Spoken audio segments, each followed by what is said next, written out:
Hi hello வணக்கம். வாங்க ஐயனார் துணை சீரியல்ல அடுத்து நடக்க போற நிகழ்வுகளை பார்க்கலாம். நிலா அவங்களோட ஆதார் கார்டுக்காக ரொம்பவே அலையிறாங்க. வீட்டில் ஏற்கனவே ஐடி கார்டு எதுவுமே கொடுக்காததுனால அவங்களுக்கு அவங்களோட ஆதார் கார்டை எடுக்கிறதுக்கு ரொம்பவே கஷ்டமா இருக்குது.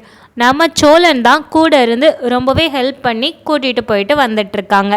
ஏற்கனவே நம்ம நிலா ஒன்று சேரண்ணாவுக்கு கல்யாணம் ஆயிடுச்சுன்னா வீட்டை விட்டு கிளம்பிடுவேன்னு சொல்லியிருக்காங்க. இதே ஆதார் கார்டோ இல்லை ஐடி கார்டு வேறு ஏதாவது கிடைச்சாலும் நான் வீட்டை விட்டு கிளம்பிடுவேன்னு சொல்லியிருக்காங்க. இப்படி இருக்கும்போது அவங்களுக்கு கிடைக்கிறத எப்படி சோழன் ஹாப்பியாக எடுத்துப்பாங்க? இது சோழனுக்கு கஷ்டத்தை தந்தாலுமே நிலாவுக்காக அவங்க எல்லாமே செய்கிறாங்க. போகிற போக்க பார்த்தா நம்ம சேரண்ணாவுக்கும் சீக்கிரம் கல்யாணம் ஆகிடும் தான் நினைக்கிறேன். ஏன்னா இவங்க ஏற்கனவே கேட்டு வச்சுருந்த அந்த புரோக்கர் வீட்டிலேருந்து வர்றாங்க.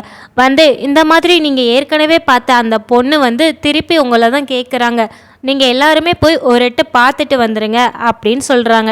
இதை கேட்டு நம்ம சோழனும் நிலாவும் சேர்ந்து போய் பார்க்கறதுக்காக போகிறாங்க. ஆனால் அதுக்கு முன்னாடியே நிலா சோழன் கிட்ட அந்த புரோக்கர் சொல்கிறாங்க, ஏற்கனவே அந்த பொண்ணு உங்கள் அண்ணனை தனியாக மீட் பண்ணி ஏதோ கண்டிஷன் போட்டுச்சாமே, அதுக்கு ஓகே சொல்லலங்க போய் தான் இந்த கல்யாணம் தள்ளி போயிருக்குது. அந்த பொண்ணுக்கு இப்போவுமே உங்கள் அண்ணனை பிடிச்சிருக்க தான் செய்யுது. அதனால் நீங்கள் போய் பேசி பாருங்க, கண்டிப்பாக ஒத்து வரும்னு தான் தோணுது அப்படின்னு சொல்கிறாங்க.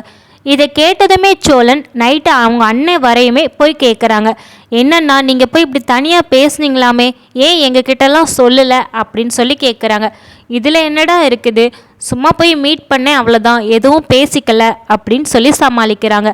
ஆனால் அவங்க என்ன கேட்டாங்கங்கிறது நமக்கு நல்லாவே தெரியும். சேரன் அண்ணாவை தனியாக வர சொல்லியிருந்தாங்க. தனி கொடுத்தனை நம்ம ரெண்டு பேருமே கல்யாணம் பண்ணி தனியாக இருக்கலாம், அப்படி இருந்தால் இந்த கல்யாணம் அடுத்த ப்ராசஸ் பண்ணிக்கலாம் அப்படிங்கிற மாதிரி சொல்லியிருந்தாங்க. இதுக்கு நம்ம சேரனன்னா எப்படி ஒத்துப்பாங்க?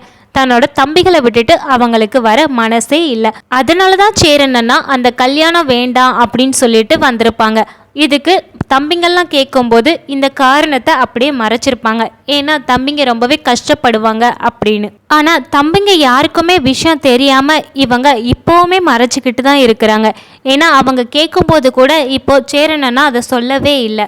ஆனால் நைட்டு தனியாக நிலா கிட்ட சோழன் சொல்கிறாங்க, இந்த மாதிரி அண்ணன் வேணான்னு தான் சொல்லிகிட்டே இருப்பாங்க, நம்ம ஒரேட்டு போய் அந்த வீட்டில் என்னன்னு போய் கேட்டுட்டு வந்துடுவோம் அப்படின்னு சொல்கிறாங்க.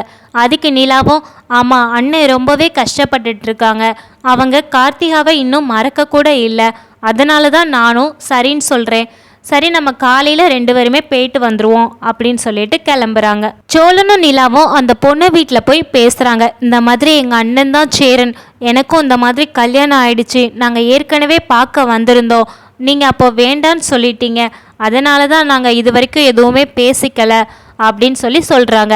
அதுக்கு அந்த பொண்ணோட அப்பா சொல்கிறாங்க, எங்களுக்கு ஏற்கனவே மாப்பிள்ளையை ரொம்ப பிடிச்சதுனால தான் நாங்கள் ஒரு சில கண்டிஷன் சொன்னோம், ஆனால் அவர் தான் இது எங்களுக்கு செட் ஆகாது அப்படின்னு சொல்லிட்டு போயிட்டாங்க.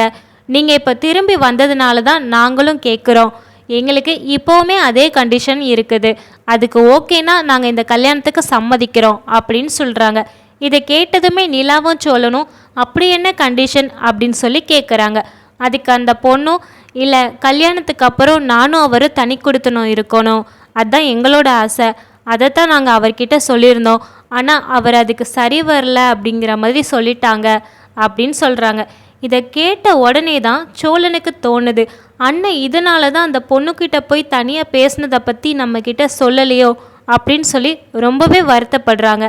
நிலாவுக்கு இந்த விஷயம் ரொம்பவே ஷாக்காக தான் இருக்குது. சரி, உங்களுடைய கருத்துக்களை கமெண்ட்டில் சொல்லுங்கள். உங்களுக்கு இந்த வீடியோ பிடிச்சிருந்தா லைக் பண்ணுங்கள்.